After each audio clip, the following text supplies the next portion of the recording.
पिता जो दूसरे कमरे में बैठे थे चलकर जितना कमरे से बाहर आ सकते थे घबराए हुए रवि करते बाहर निकले। जब उन्होंने देखा रवि अपनी बीवी बच्चों को लेकर बाहर भागा है तो वे स्तब्ध वहीं खड़े रह गए।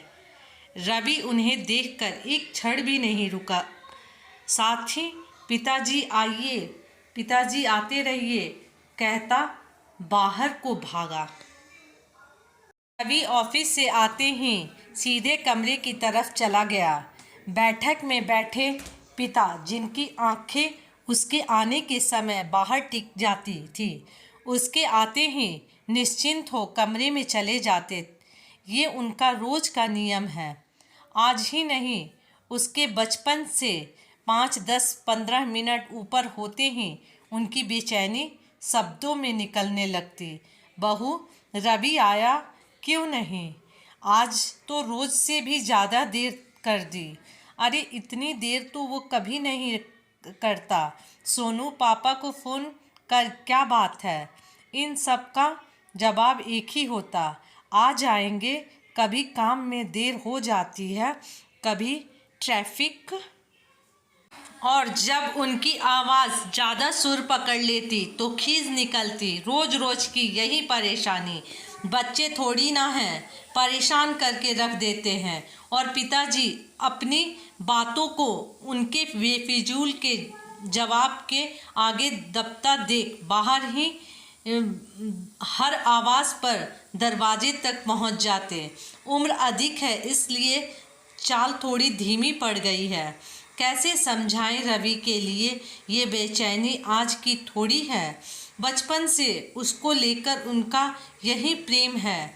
उसके इंतज़ार की सीमा उनके बर्दाश्त के बाहर हो जाती है। आज भी रोज की तरह दरवाज़ा खोलते ही यही वाक्य दोहराया, इतना देर कर दी, सब ठीक, फ़ोन कर दिया करो। हमेशा की तरह थका हारा रवि, पिताजी चिंता मत किया करो, सब परेशान हो जाते हैं, और मुस्कुराकर अंदर चल देता। यही परेशानी नहीं थी कि वह साथ नहीं बैठता, लेकिन उसके घर आने के बाद वो निश्चिंत हो जाते और बैठक छोड़ अपने कमरे का रुख कर लेते। आज जब ऑफिस से आकर वो कमरे में था तो अचानक भूकंप के झटके महसूस हुए। वे फुर्ती से उस बीवी बच्चों को बाहर भगाने की हिदायत देते हुए उन्हें खींचता हुआ तेजी से बाहर भागा। जानता था उन्हें सुरक्षित छोड़ वापस जल्दी आना संभव। जो दूसरे कमरे में बैठे थे चलकर जितना कमरे से बाहर आ सकते थे घबराए हुए रवि करते बाहर निकले। जब उन्होंने देखा रवि अपनी बीवी बच्चों को लेकर बाहर भागा है तो वे स्तब्ध वहीं खड़े रह गए। रवि उन्हें देखकर एक क्षण भी नहीं रुक सकता। साथ ही पिताजी आइए, आते रहिए कहता बाहर को भागा।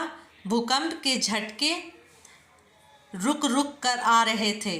बेशक नुकसान कुछ दिखाई नहीं दिया, लेकिन लोगों की डर भरी चिल्लाने की आवाज़ भयावह थी।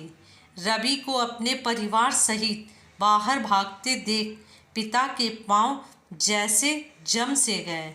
उन पर अब डर, भूकंप किसी का असर न था। उन्हें उनकी किसी को कोई ज़रूरत नहीं। वे बेवजह जी रहे हैं, एक बोझ की तरह। वे जिस बेटे को अपने जीवन का आधार मानते थे उसे अपने पिता से कोई सरोकार नहीं।